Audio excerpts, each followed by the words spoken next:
ইমান হতে হবে পাক্কা ইমান। ইমানের সাথে যদি শিরক ঢুকে ওটা কি পাক্কা ইমান হয়? খালিস ইমান হয়? মসজিদে যে নামাজও পড়েন, মাজারে যে সেজদাও দেন, এরকম আছে না নাই? মসজিদে যে আল্লাহর কাছে চায়, মাজারে যে বাবার কাছে চায়, আছে না নাই? মসজিদেও দান করে, আবার মাজারে যেও দান করে, আছে না নাই? না, আপনার এই ডবল স্ট্যান্ডার্ডকে থামিয়ে দিতে হবে, এটাকে ব্রেক করে ফেলতে হবে। আপনি চাইবেন শুধু একজনের কাছে, তিনি কে? বিশ্বনবী বলতেন, ইদা সাআলতা ফাসআলিল্লাহ, যখন চাইবা আল্লাহর কাছে চাও। হাত পাত দেন কার কাছে? ওয়া ইদা ইসতাআনতা ফাসতাইন বিল্লাহ, সাহায্য যদি চাও একমাত্র কার কাছে যাবা? আমাদেরকে সাহায্য করতে পারে কে? বিপদে পড়লে উদ্ধার করতে পারে কে? কবরে মাজারে পড়ে থাকা ব্যক্তি আমাদের উদ্ধার করতে পারে? কথা বুঝতেছেন তো? সহজ না কথাটা? এতজনের কাছে যাওয়া যাবে না, এতজনের কাছে মাথা নোয়ানো যাবে না, নোয়াবো এক জায়গায়, তিনি কে? আবার বিশ্বনবী বলতেন, এই শিরিক হচ্ছে আখফা মিন দাবিবিন নামাল, পিঁপড়ার গুটি গুটি পায়ের চেয়েও শিরকটা হলো বড় সূক্ষ্ম। পিঁপড়া যেমনি গুটি গুটি পায়ে মিষ্টির দোকানে ঢুকে যায়, যে মিষ্টি নষ্ট করে, শিরক তেমনি তোমার ভেতরে ঢুকে তোমার ঈমানকে নষ্ট করে দেয়। আখফা মিন দাবিবিন নামাল। আপনি পাহাড় পরিমাণ গুনাহ নিয়ে, হাদিসে কুদসিতে এসেছে, সাগরের ফেনা পরিমাণ পাপ নিয়ে আল্লাহর কাছে হাজির হয়েছেন। আল্লাহ, আমি পাপী, আমি কি? পৃথিবী না জানুক আমি তো জানি, আমি কি পাপ করেছি হায়। পৃথিবী না জানুক আমি তো জানি, আমি কি পাপ করেছি হায়। আমার পাপের করলে বিচার, বাঁচার উপায় নাই আমার। দয়াময় প্রভু মাফ করো আমায়, মাফ করো আমায়। পড়ে না আমি? আমরা সবাই পাপী। আমরা কি? বিশ্বনবী বললেন, কুল্লুকুম খাত্তাউন, তোমরা সবাই পাপী। ওয়া খায়রুল খাত্তাইন আত-তাওয়াবুন, আর এই পাপীদের মধ্যে সবচাইতে ভালো পাপী ওই পাপী যেই পাপী পাপ করার পরে তওবা করে কার কাছে? এজন্য আল্লাহ বললেন, ইয়া আইয়ুহাল্লাযীনা আমানু তুবু ইলাল্লাহি তাওবাতান নাসুহা, তওবার মতো তওবা করো, কান্নার মতো কান্না করো। চোখের পানি এটা একটা খুব পাওয়ারফুল একটা জিনিস, এটা আপনার পাপকে ধুয়ে মুছে সাফ করে দেয়, আপনাকে নিষ্পাপ বানিয়ে দেয়, ঠিক কি না? তো এই বিশাল পাপের বোঝা নিয়ে, পাহাড় পরিমাণ গুনাহ নিয়ে কিয়ামতের দিন যদি আল্লাহর কাছে আপনি হাজির হয়ে যান, ওই পাপের মধ্যে যদি শিরকের পাপ না থাকে, মানে কোনো মাজারে যে সেজদা দেন নাই, বাবার কাছে যান নাই, কোনো মাজারে মানত করেন নাই, মাজারে লাল শালু দেন নাই, মোমবাতি দেন নাই, আগরবাতি দেন নাই, মাজারে মুরগি মানত করেন নাই, এই পাপগুলো করেন নাই, অনেক পাপ আপনার আছে, কিন্তু শিরকের পাপ নাই। কোন পাপ নাই?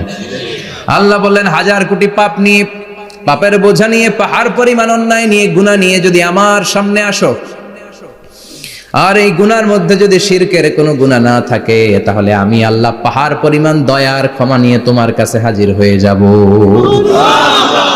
সুবহানাল্লাহ। এজন্য শিরকের সাথে আমাদের কোনো সম্পর্ক নাই। এই শিরক করলে তার মাফ নাই। ইন্নাল্লাহা লা ইয়াগফিরু আন ইউশরাকা বিহি, শিরক করে ফেললে আর মাফ নাই। এটা ভয়ঙ্কর, এটা ক্যান্সারের চেয়ে ভয়ঙ্কর। ক্যান্সারের অ্যানসার আছে, শিরকের কোনো অ্যানসার নাই। লা ইন আশরাকতা লা ইয়াহবাতান্না আমালুক, যদি তুমি শিরক করো, তোমার রোজা, নামাজ, হজ, যাকাত, জিকির গুলারে বাতিল করে দিবে কে? এজন্য শিরকের সাথে আমাদের সম্পর্ক আছে। এত ওয়াজ আমরা করি, তারপরে অনেক জায়গায় ছবিতে দেখি যে মহিলারা যে মাজারে সেজদায় পড়ে থাকে। এজন্য এটা ছড়ায় দিবেন, এই মাহফিলের কথাগুলো, এই যে রেকর্ড হচ্ছে, এগুলো ছড়ায় দিবেন। গণসচেতনতার দরকার আছে। এই যত আমরা ট্রাই করে যাব, একটা সময় দেখবেন আমাদের এই সকলের একসাথে প্রচেষ্টার ফলে এই শিরক নামক ভাইরাস বাংলাদেশ থেকে আমরা বিদায় করে দিতে পারবো। চিল্লা এখন, ঠিক কিনা? এজন্য আমরা বিপদে আছি, তবে ইমানদার, শিরক ব্যতি রেখে খালেস ইমানের যদি অধিকারী হয়, আমাদেরকে বাঁচিয়ে দিবে কে? আল্লাহ। 2 নম্বরে ওয়া আমিলুস সলিহাত, কি বলছে মনে আছে তো? ইমান, ইমান আনলে বেঁচে গেলাম। আরেকটা কি? আমিলুস সলিহাত, নেক কাজ, ভালো কাজ। ভালো কাজ শুধু জিকির করার, নামাজ পড়া নাকি? না। আপনি কাউকে পরামর্শ দিলে এটাও ভালো কাজ। ঋণ দিবেন, ঋণ দিলে আপনার মর্যাদা বাড়ায় দিবে কে? অভুক্তকে খাওয়াবেন, বিপদে পড়লে সাহায্যের হাত বাড়িয়ে দিবেন, রাস্তায় দাঁড়িয়ে আছেন একজন পথ চেনে না, পথ দেখিয়ে দিবেন, এটা অনেক সওয়াব।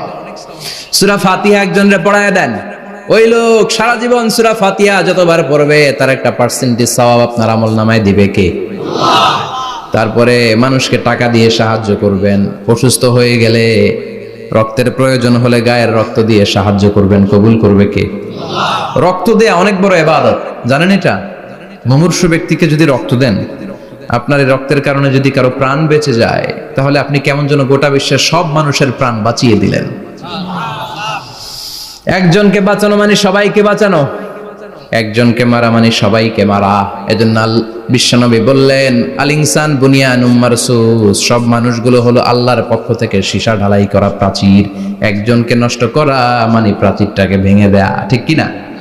তাহলে ঈমান আনতে হবে কার উপর? আর আল্লাহর সন্তুষ্টির জন্য সৎ কর্ম করতে হবে। তারপরে একে অপরকে ভালো কাজের জন্য পরামর্শ দেওয়ার দরকার আছে না নাই? হক আর সবর, আমরা হকের পক্ষে থাকবো, রাজি আছেন তো? আর আমরা সব সময় ধৈর্যশীল থাকবো, রাজি আছেন? ইন্নামা সাবর ইনদা সাদামাতিল উলা, বিপদের প্রথম ধাক্কায় ধৈর্যটা ধারণ করতে হবে। অনেকে বিপদ আসলে পেরেশান হয়ে যায়, চিল্লা ফাল্লা শুরু করে দেয়, কান্না শুরু করে দেয়, বিলাপ করে। বেশিরভাগ মহিলারা এটা করে, ঠিক কিনা?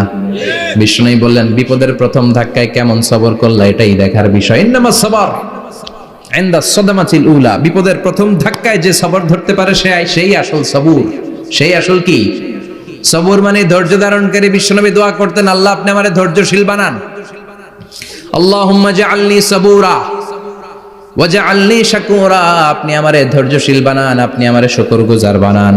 ওয়াজআল ফি আইনি সাগীরা ওয়া ফি আয়ুনিন নাসি কাবীরা, আমার চোখে আপনি আমারে ছোট বানান, মানুষের চোখে আমারে আপনি বড় বানান। পড়ে না আমিন? আমিন।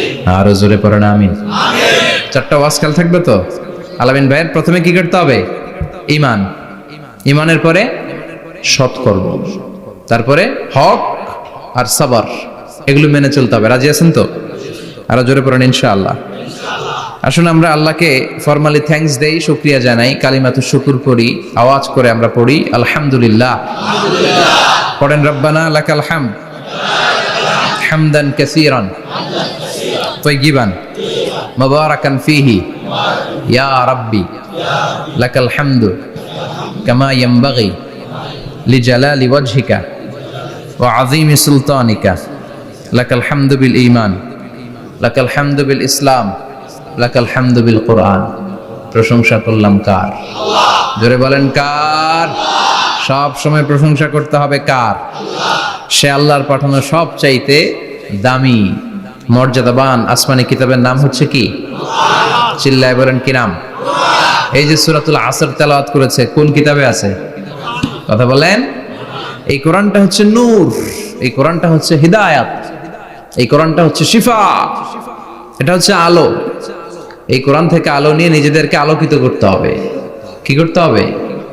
আলো। আলোর দরকার আছে না নাই? আলো ছাড়া কিছু দেখা যায়? এজন্য কোরআনকে আলো বানিয়ে পাঠালো কে? রব্বুল আলামিন বলেন, কিতাবুন আনজালনাহু ইলাইকা লিতুখরিজান নাসা মিনাল যুলুমাতি ইলান নূর। ও নবী, একটা কিতাব পাঠালাম, যেই কিতাব অন্ধকার থেকে আপনাদেরকে আলোর দিকে নিয়ে যাবে। কোন দিকে নিবে? জোরে বলেন। আমরা আলোর পথের সৈনিক, আমরা জান্নাতে যেতে চাই। জান্নাতে যেতে হলে যে বইটা মানতে হবে, বইটার নাম কি? তাহলে কিতাবে আল্লাহ আলো দিলেন, আবার হেদায়েত দিলেন। আল্লাহ বললেন, যালিকাল কিতাবু লা রাইবা ফীহি হুদাল লিল মুত্তাকিন। হুদাল লিল মুত্তাকিন, a guide book to those who are muttaqin। তাহলে গাইড বুক পেলাম, আলো পেলাম, আবার এটার ভিতরে শেফা আছে। কি আছে? শেফা মানে সুস্থতা, শেফা মানে রেমেডি, শেফা মানে রিকভারি। আপনি অসুস্থ হলে সুস্থ করে কে? কোরআন পরে যদি ফু দেন, সুস্থ বানায় দিবে কে?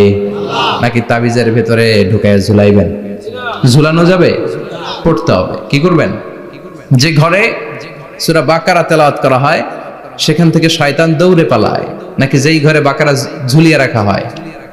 হ্যাঁ, পড়তে হবে। পরে ফু দেন, সুস্থ করবে কে? এই কিতাবের সর্বপ্রথম যে সূরাটা আল্লাহ দিলেন ভূমিকা সূরা, এটার নাম হচ্ছে ফাতিহা। ফাতিহা মানে কি? ভূমিকা। এই সূরাটা দিয়ে আল্লাহ এই কোরআনটাকে খুললেন। পুরো কোরআনে যা আছে এই ফাতিহার 7 আয়াতের ভেতরে তা আছে। আবার এই 7 আয়াতের ব্যাখ্যা শুরু করে দিলে 30 পারা কোরআন হয়ে যায়। কোন সুবহানাল্লাহ। আবার আল্লাহ এটার নাম বিশ্বনবী নাম দিলেন সূরাতুশ শিফা, শিফার সূরা। অসুস্থ ব্যক্তিকে সূরাতুল ফাতিহা পড়ে ফু দিলে সুস্থ করে দেয় কে? বুখারীর বর্ণনায় বিশ্বনবীর কিছু সাহাবারা মরুভূমিতে সফর করছিলেন। এক লোক অসুস্থ ছিল, কেউ কোন জাদু মন্ত্র পড়ে ফু দিয়ে তাকে সুস্থ করতে পারছিল না। সাহাবারা বলল আমরা পারবো। সবাই বলল তোমরা বেদুইন, পারবা কেমনে? যাও মিয়া। সাহাবারা বলল আমাদের কাছে এমন জিনিস আছে, এটা পড়ে ফু দিলে অসুস্থরে সুস্থ করে কে? সবাই বলে তাইলে আসো, সুস্থ করো। সাহাবারা বলে তাহলে আমাদেরকে খাসি দিবা 100টা, এক পাল ছাগল দিবা। কতিফু গানাম। বিশ্বনবীর এক সাহাবী ওই সাপে দংশন করা লোকটার পাশে বসে সূরাতুল ফাতিহা পড়ে ফু দিতে দেরি মুহূর্তের মধ্যে অসুস্থ ব্যক্তিটারে সুস্থ করে দেয় কে? বিশ্বাস হয়? হ্যাঁ, বাবুল ইস্তিশফা বিল কোরআন, কোরআন দিয়ে শিফা নেওয়া। কি নেওয়া? শিফা। অসুস্থ হয়েছেন, সূরা ফাতিহা পড়েন, সূরা ইখলাস পড়েন। বিশ্বনবীর হাতে একবার বিচ্ছু কামড় দিল, বিশ্বনবী সূরাতুল ইখলাস পড়লেন, সূরাতুল ফালাক পড়লেন, নাস পড়ে ফু দিলেন, ভালো করে দিল কে? আমরাও যারা অসুস্থ, আমরাও যদি ইখলাস ফালাক নাস পড়ি, ফাতিহা পড়ে ফু দেয়, আমাদেরকে ভালো করবে কে? বিশ্বাস হয়? বিশ্বাস হয় না কার? দেখি সবার হয়? আল্লাহ আমাদের বিশ্বাস করো, মজবুত করো। আরো জোরে পড়ি আমিন।